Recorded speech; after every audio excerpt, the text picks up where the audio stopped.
मेरे ख्याल से प्रधानमंत्री मोदी जी की बात सुनने के बाद विपक्ष भी अपने छोटे राजनीतिक विचार को छोड़ के देश के लिए बड़ा सोच के साथ सरकार को समर्थन करेंगे और ऑपरेशन सिंदूर को सब मिलकर के सराहना करेंगे, समर्थन करेंगे। मुझे तो ये लगता है प्रधानमंत्री मोदी जी की बात सुनने के बाद भी और सवाल अगर उठता है तो फिर मैं उसको क्या कह सकता हूँ। फिर तो उनके सोच पर मैं दया ही कर सकता हूँ। क्या प्रधानमंत्री जी ने जो कहा उसको समझिए। पाकिस्तान में जो बात चलती है नैरेटिव, वो कांग्रेस यहाँ उसको आगे बढ़ाता है और कांग्रेस जो यहाँ बोलता है उसको फिर पाकिस्तान इस्तेमाल करता है। तो कांग्रेस का नैरेटिव और पाकिस्तान में जो बोलता है उसमें तालमेल हुआ कि नहीं हुआ, यही बात को देश के लोगों को समझना है। प्रधानमंत्री जी का भाषण ऐतिहासिक था।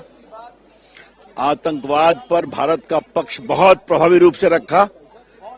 ये नया भारत है, न झुकेगा न हटेगा, आतंकवादियों को हराएगा और खून और पानी साथ नहीं चल सकता। और जिस तरह से पूरे भारत की विदेश नीति, भारत की कूटनीति, भारत की सामरिक नीति, भारत की सेना की क्षमता, कैसे मेड इन इंडिया से भारत की सेना की क्षमता बढ़ी है, ये सबको बताया। स्टार्टअप आ रहे हैं डिफेंस में और मैं जानता हूं बहुत से यंग स्टार्टअप ने ड्रोन्स में बड़ा काम किया था ऑपरेशन सिंदूर में। ये कांग्रेस को दिखाई नहीं पड़ता है।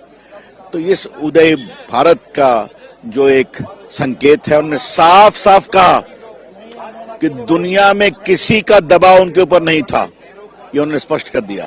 लेकिन हाँ, अतीत बताना जरूरी था, कांग्रेस का उन्होंने पूरा बताया। प्रधानमंत्री जबकि गृह मंत्री जी ने करीब करीब फैक्चुअल सारी चीजों का जवाब दे दिया था, लेकिन जिस तरह से प्रधानमंत्री जी ने आके कहा कि दुनिया के किसी नेता ने भी हम पे सीज फायर के लिए दबाव नहीं डाला, लेकिन उन्होंने स्पष्ट किया कि जेडी वेंस जो उपराष्ट्रपति, उन्होंने हमें 9 की रात को 9 मई को फोन किया कि पाकिस्तान बहुत बड़ा हमला करने वाला है, लेकिन 10 की सुबह देखा पूरी दुनिया ने कि पाकिस्तान के 11 एयरबेस, जिसमें 8 एयरबेस आज भी आईसीयू में पड़े हुए हैं। ये है हमारी सेना का शौर्य और पराक्रम। और उन्होंने यह भी कह दिया कि आगे भी अगर पाकिस्तान बाज नहीं आया, इस आतंकवाद की नर्सरी को पुष्पित पल्लवित करता रहेगा, तो उसको सबक इसी तरह सिखाएंगे। और यह भी कहा कम से कम आज कांग्रेस पार्टी के नेताओं को कि कम से कम अब मतभेद हो सकते हैं, लेकिन देश के हित में आज वही सवाल आप खड़ा करिए जो सवाल पाकिस्तान अपने यहाँ खड़ा करती है, ये बंद करिए। और भारत जो है युद्ध विराम चाहता है, आप पाकिस्तान को मनाओ।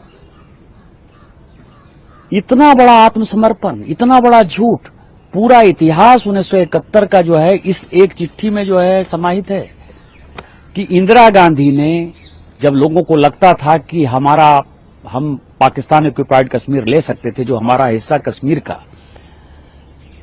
पाकिस्तान ने ले रखा है, जब 1971 में हमारे पास चांसेस थे, 93,000 पाकिस्तानी सैनिक को जब हमने बंदी बना लिया था, उस वक्त जो है अचानक युद्ध विराम जब हो गया, तो जो जनरल मानिक साथ है फील्ड मार्शल, जिनको बाद में बनाया, और मैंने कल कहा भी कि उनको आपने जो है सैनिकों को यह सम्मान दिया कि उनको 2007 तक जो है पेंशन भी नहीं दिया और फील्ड मार्शल की उपाधि के बाद जो उनको पे मिलना चाहिए था वो तो नहीं ही दिया। तो कलाम साहब ने इंटरवीन किया, तो उसके बाद 2008 में उनको मिला। आपने सैनिकों के साथ अन्याय किया। पूरे देश को जो पीआर जिसकी बात करती है, जो राहुल गांधी, प्रियंका गांधी हमेशा बोलती रही कि प्रधानमंत्री पीआर करते हैं, पीआर करते हैं, इस इतिहास को देखने के बाद आपको नहीं लगता है कि कांग्रेस ने पूरी मीडिया को कंट्रोल किया, कांग्रेस ने जो इतिहास है उसको तोड़ने मरोड़ने का प्रयास किया?